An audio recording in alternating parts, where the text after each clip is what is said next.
कृष्णात अगदी सकाळी 11:15च्या सुमारास अगदी या साईदर्शन इमारतीत राहणाऱ्या कुटुंबांसाठी सगळं होत्याचं नव्हतं झालेलं आहे। सध्या काय स्थिती आहे आणि दोषींवर कडक कारवाई केली जाईल असं शासनाकडून तरी सांगितलं जाते, मात्र त्या दिशेने काही हालचाल सुरू झाली आहे चौकशीच्या?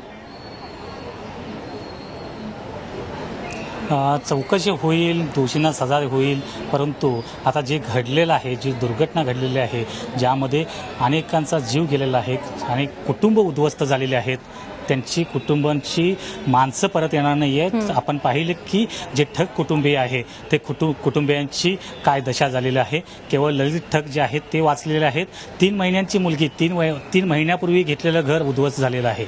अशा अनेक फॅमिली, प्रत्येक फॅमिलीच्या अशा शोक कथा आहेत ज्या आपण दाखवू शकतो तेव्हा देखील, परंतु ह्या प्रशासनाला, या मुंबई महापालिकेच्या अधिकाऱ्यांना ह्या भ्रष्ट व्यवस्था कधी संपणार हा प्रश्न आहे। आणि त्याचबरोबर त्यांच्याशी संगनमत करून हे सर्व इलिगल कामं करणाऱ्या राजकीय नेत्यांना ही कधी जाग होणार, हलगर्जीपणा कमी होणार असे प्रश्न या ठिकाणी उपस्थित होत आहेत। हेमाली, आपल्यासोबत प्रशांत अंकुशराव प्रतिनिधी आहेत, ते जे सकाळपासून या संपूर्ण घटनेचा वृत्तांत देत आहेत। प्रशांत, अत्यंत दुर्दैवी घटना जी आहे, कारण ही दुर्घटना घडल्यानंतर केवळ 10 मिनिटात तू पोहोचलास, काय परिस्थिती होती आणि तुला काय वाटतं कोण कोण दोषी आहे, काय सांगशील? नक्कीच आपण बघू, जेव्हा सकाळी मला जशी दुर्घटना कळली त्याच्या मी बाजूने जात होतो, मी त्वरित पोहोचलो तिकडे, तर बघितलं तर एक अग्निशमन दलाची गाडी होती आणि त्यानुसार त्यांनी ती जे रेस्क्यू टीममध्ये सुरू केलं होतं।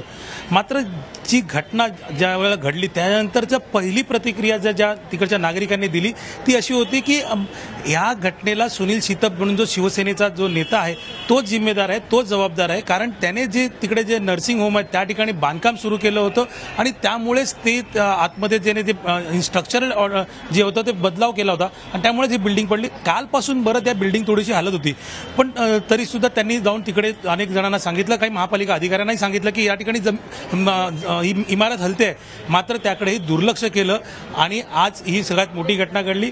अनेक जीव गेलेले आहेत आणि या जे जीव गेलेले आहेत ह्याला पूर्णपणे भ्रष्ट प्रशासन हेच कारणीभूत ठरेल। त्याचबरोबर प्रशांत, पाहिलं गेलं तर हा परिसर घाटकोपर परिसरामध्ये अनेक इमारती ज्या आहेत ज्या 40-50 वर्षापूर्वीच्या आहेत, अनेक धोकादायक देखील आहेत। मुंबई महापालिका प्रशासन केवळ या संदर्भात नोटिसा देतं, परंतु कारवाई जी आहे ती करताना दिसत नाही। बिल्डिंग खाली करून त्यांना पुनर्वसन करणं गरजेचं आहे।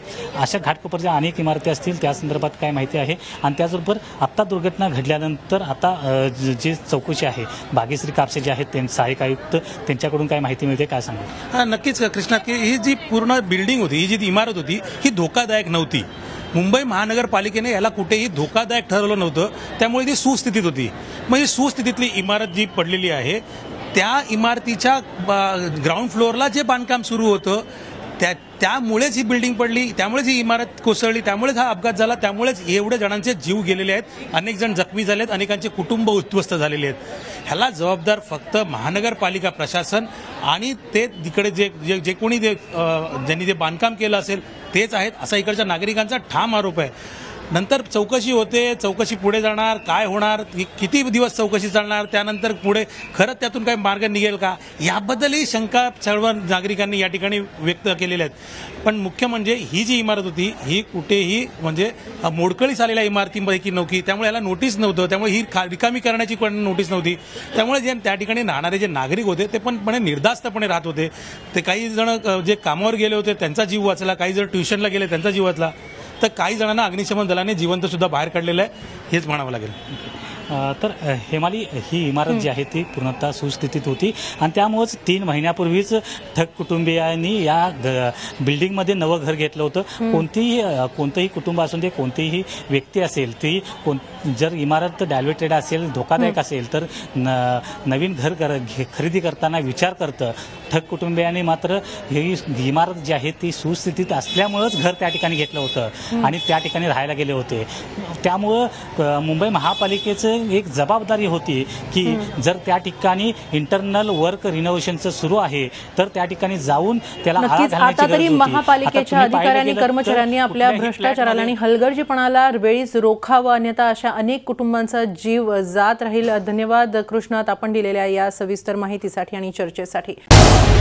झी 24 तास रहा एक पाऊल पुढे।